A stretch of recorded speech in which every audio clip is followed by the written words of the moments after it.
सरकारों और बैंकों द्वारा भूमिहीन किसानों के लिए ऐसी कई सारी योजनाएं चलाई जाती हैं ताकि वो भूमिहीन किसान की श्रेणी में न रहकर भूस्वामी किसान बन सकें, खुद की जमीन के मालिक बन सकें और उस जमीन में खेती करके उनकी आर्थिक स्थिति भी अच्छी हो सके।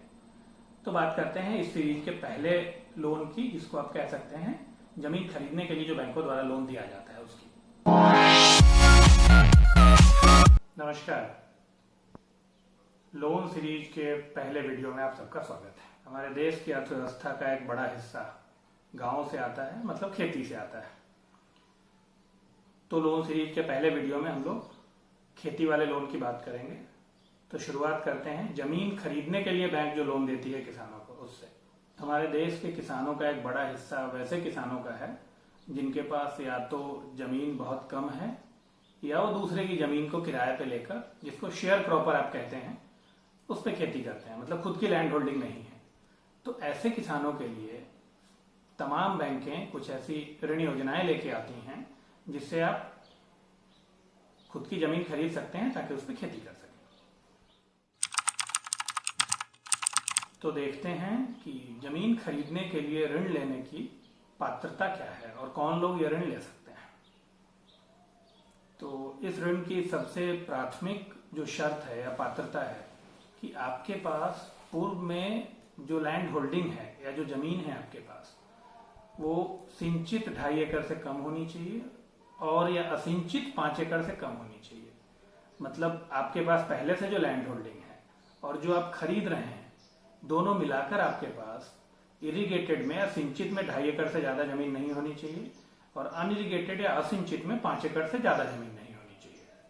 इसके अलावा जमीन खरीदने के लिए लोन कौन लोग ले सकते हैं।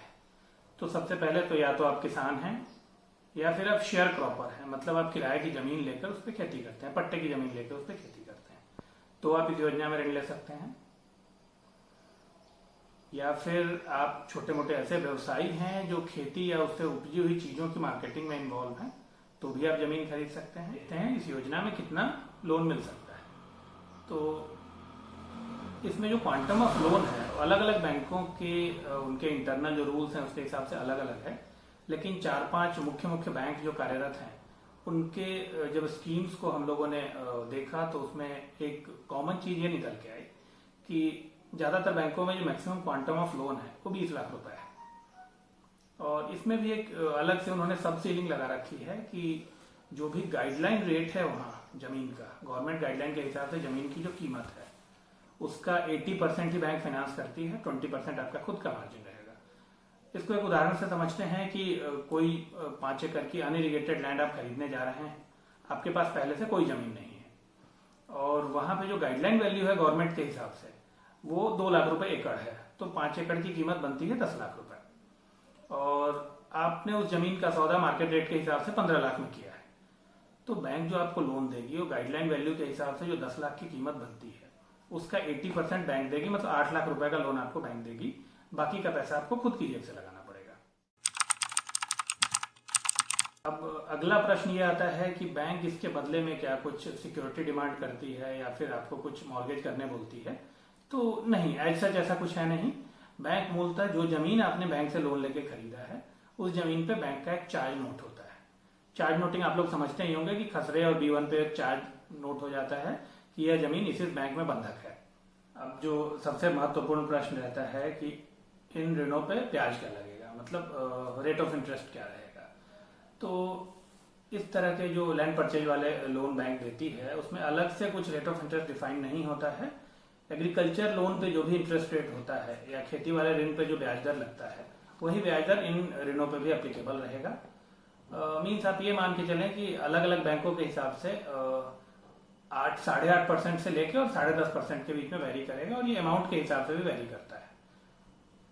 मतलब 10 लाख से नीचे रेट ऑफ इंटरेस्ट कम रहता है, 10 के ऊपर जाने पे रेट ऑफ इंटरेस्ट बढ़ जाता है। इसका अगला प्रश्न इसमें ये आता है कि पुनर्भुगतान के लिए कितना समय मिलता है, मतलब रीपेमेंट आप कितने समय तक के लिए कर सकते हैं।